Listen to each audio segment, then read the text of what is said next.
వృద్ధాప్యానికి తల్లి తండ్రి వచ్చినప్పుడు నీకు నువ్వేం చేశావో చిన్నప్పుడు? నడవలేకపోయావు, వాడు పెద్ద అయిన తర్వాత నడవలేరు.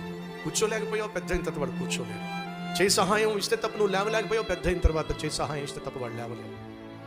వాళ్ళు నీ చేయి పట్టుకుని నడిపిస్తే తప్ప నువ్వు నడవలేకపోయావు, పెద్ద అయిన తర్వాత నువ్వు చేయి ఇచ్చి నడిపిస్తే తప్ప వాళ్ళు నడవలేరు.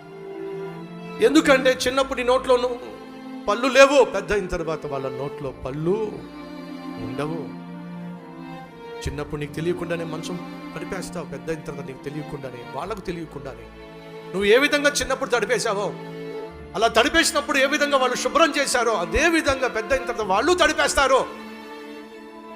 ఎగ్జాక్ట్గా వాళ్ళు ఏమైతే చిన్నప్పుడు నీకు చేశారో పెద్ద అయిన తర్వాత రుణము తీర్చుకోవడానికి దేవుడు మనిషికి ఇస్తున్న ఒక బాధ్యత అందామా, లేకపోతే భాగ్యం అందామా, లేకపోతే భారం అందామా? ఏమంటారు?